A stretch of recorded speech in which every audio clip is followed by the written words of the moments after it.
I love Symmetry. I'm not sure exactly why, but I've loved it since I was a kid. Most children are messy and forgetful of their things, but not me. I knew everything had its place, and in my room, everything was right where it belonged. My parents didn't have it. My grandparents didn't have it either.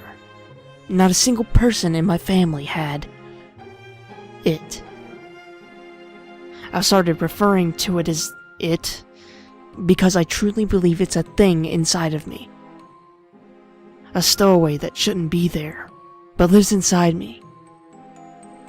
It's a need, a desire, a longing to be perfect. Perfect on both sides. As an adult, I'm at a point where I can't live my life normally. I can't keep a job, and women don't stay with me because they can't handle it. Honestly, I don't even care when they leave. They're messy and make things difficult. They roll over to my side of the bed instead of staying on their own. They leave dishes in one side of the sink but not the other. I can't work anymore, so when they leave for the day, I have to stay home and fix everything. It's a relief when they leave for good. That feeling never lasts, though. Eventually, it comes back and finds something else that needs fixing.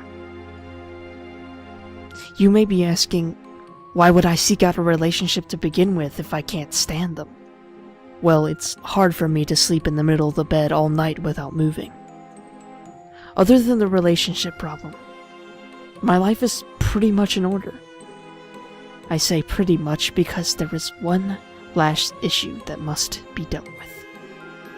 You see, I have what's called heterochromia iridium, or 2 different colored irises.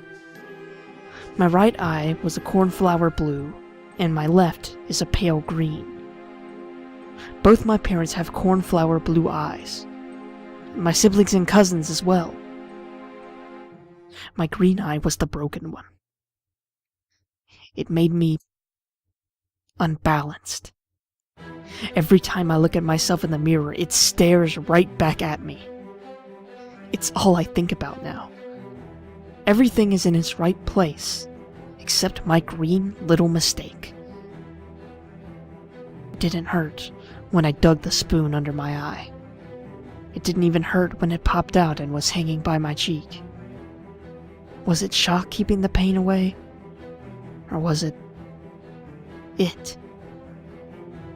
I snipped the optic nerve and blotted the warm fluids that were streaming down my face.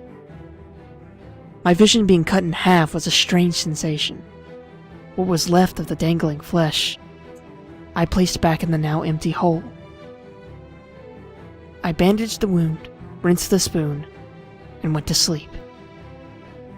I woke up happy. I'd slept better than I had in years. It was finally done. I was fixed. I got out of bed and stumbled to the bathroom. My body ached and my head was on fire. I flipped the switch in the bathroom and the light was blinding. I slowly removed the bandage that was soaked with blood and was sticking to my face like tape. When I looked up to the mirror, my stomach turned.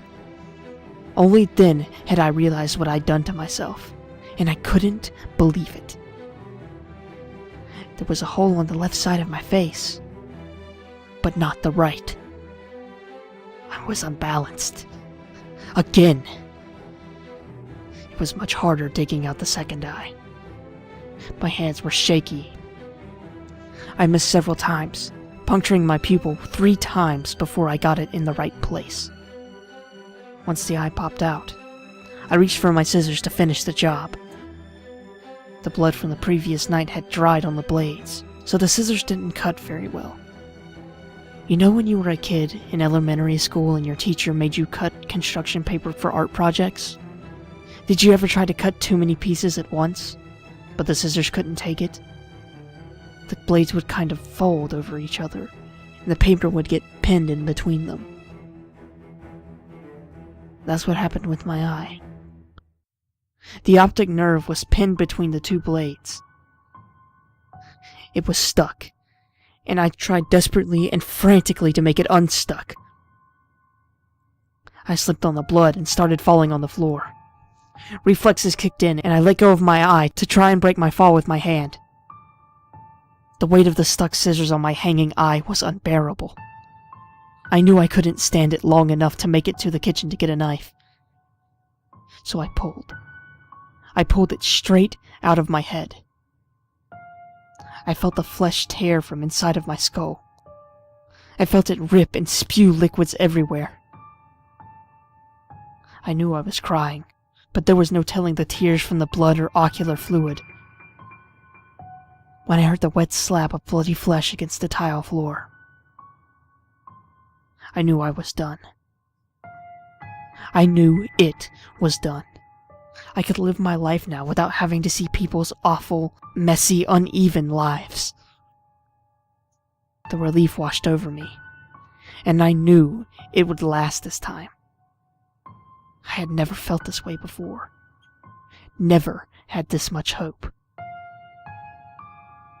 As I laid on my bathroom, on that cold, wet, and sticky tile, I smiled for the first time in years.